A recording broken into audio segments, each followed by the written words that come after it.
In today's session, I'm going to just talk about ML workflows and going to use the food analogy to explain the whole idea. So just going to go through explaining the key stages or concepts in ML workflows using the, process of creating a dish that you want to eat. And then I'm going to overlay those stages in the cooking process and how it applies to ML workflows. Then I'm going to go back and start to talk about some of the AWS services that you would be using.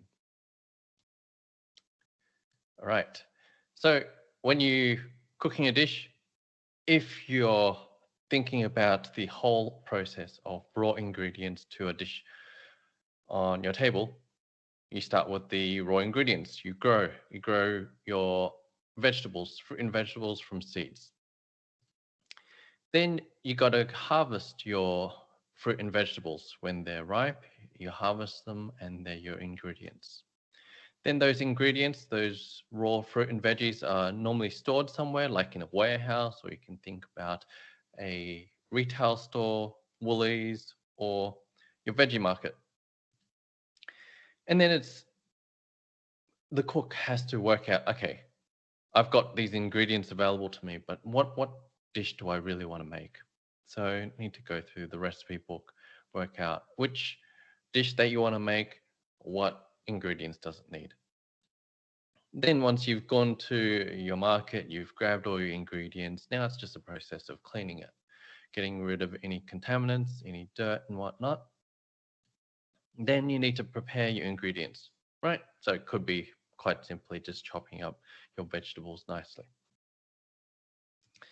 Then once you've prepped all your vegetables, and then let's say you're working in a restaurant, and when you're working in a restaurant, you do all your food prep beforehand, so you don't have to do it during the day, especially the evening time when you need to push out meals. So just store all the prepped food in separate containers. And then during dinner time, late at night, it's just bringing all the ingredients together and cooking it and preparing it. And then at the very end, before the dish actually goes out to the customer, it's a matter of tasting it, just checking, does the dish actually taste how it's meant to taste? Is it too salty, too sweet, all those kind of things. So there's some sort of quality assurance to the whole process. And then at the very end, just deliver the dish. So that's where the waiter would take it out to the customer. Okay, so that's the general, key stages of delivering a dish to a customer. Now, if we just go back a bit, so starting from the start. So when we're growing something, okay, so I'm going to talk about just how this applies to ML workflows. So during this stage, you want to generate all your data. So for ML models, all the ingredients are data. So we need business processes or business applications which actually generate the raw data. So that's either in their backend databases or application logs or event data streams. So we need to collect all of the data.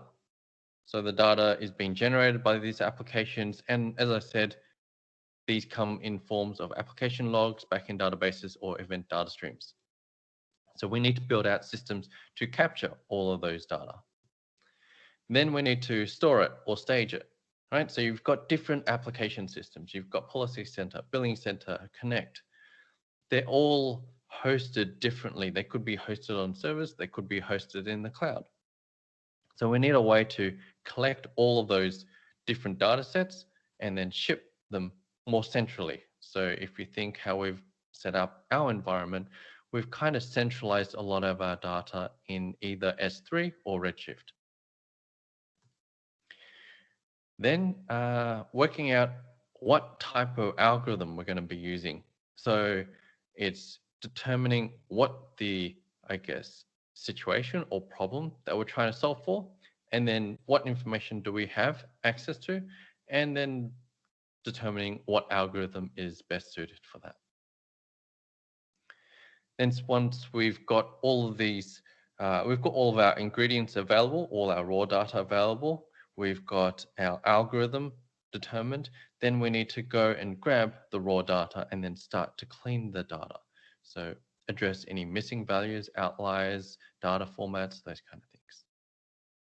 Then we need to take all that raw data. Once it's cleaned, then we need to do some feature engineering. So how do we transform and manipulate the data in such a way that it's suitable for machine learning? Then once we've got all of those features uh, engineered, so we've done all of our transformations and in such a way that it's suitable for machine learning, then it'd be great if we could just store these features so we can use it in our training process. And also we might want to come back and use it to train a different model in the future. So we're storing it. Then at this stage is, okay, we've got our raw data, which has been transformed into features. We've selected our algorithm depending on our situation. And now it's just a process of bringing that all together, the algorithm, feeding it the features, and then also selecting some of the hyperparameters. And so going through the whole process of training your model. Now, once your model's kind of built, then it's going through a process of reviewing that model, right? So checking, does this model actually deliver the types of results and accuracy that I was expecting? And just checking like AUC scores and all those kind of things. And is it accurate, basically? And sometimes it might be, it might not be. We might need to go back, might need to tweak the data, might need to use a different algorithm, might need to change the hyperparameters, all those kind of things.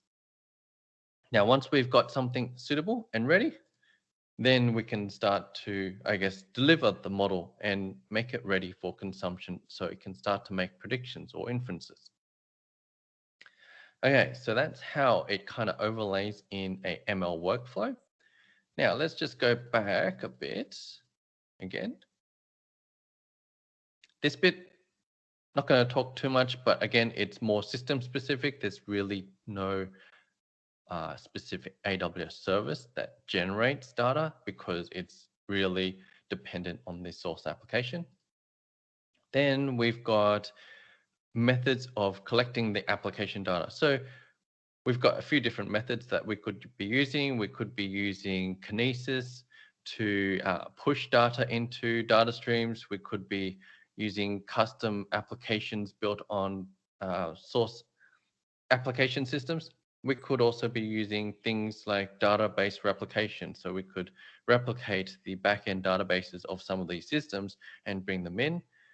We could also use our click replicate, the process of, which is basically mirroring database application systems into our environments. Or we can use event data streams. We could use, which is AWS Event Bridge.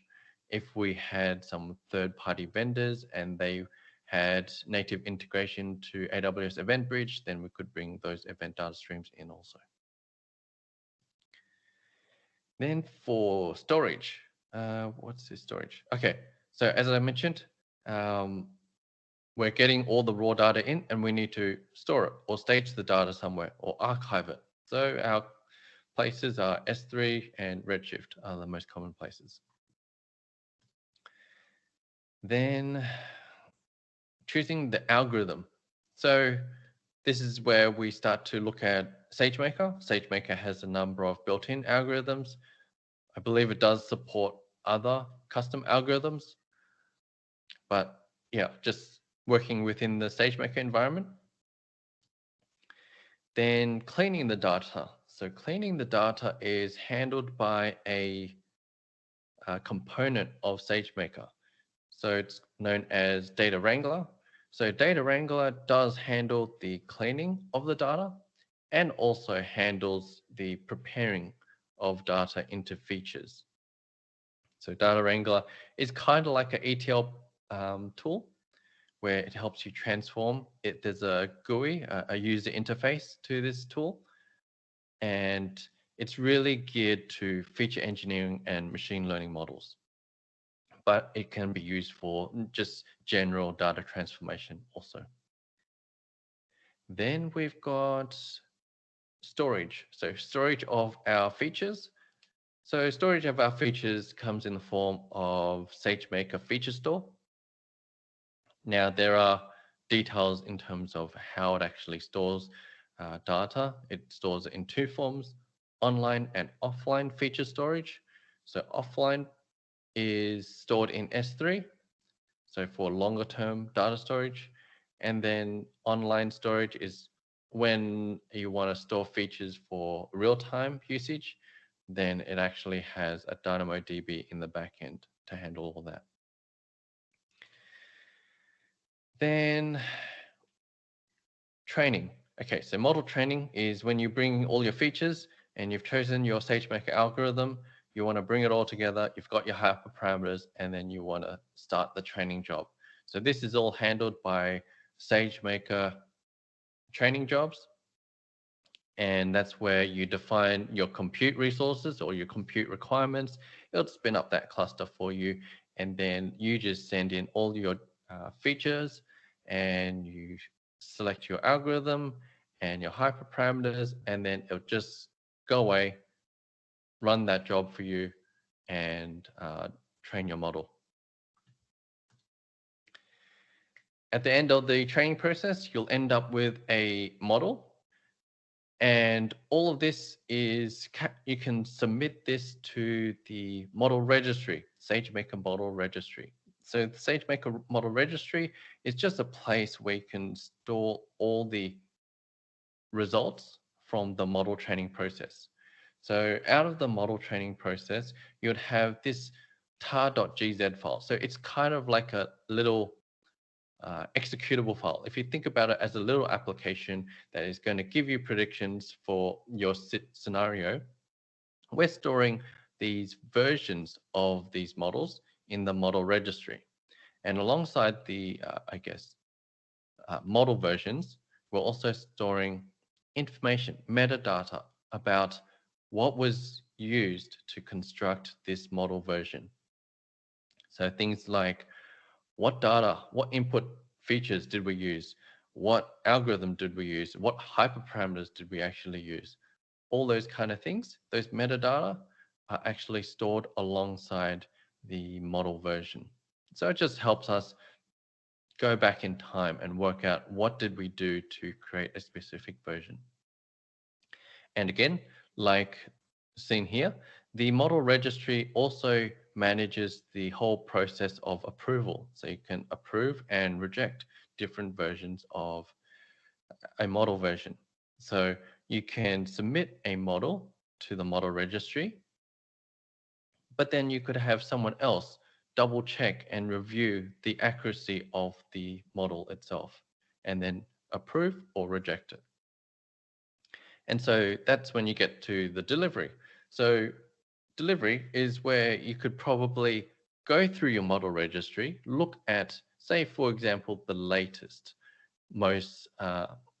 approved model version available, and then simply just deliver that. And what I mean by that is looking back at SageMaker, taking that model version, and then spinning up a SageMaker endpoint based on that model version. And then you have an endpoint that is ready to be hit via API calls, and it can make predictions and inferences. All right, that was pretty much it. All right, thanks.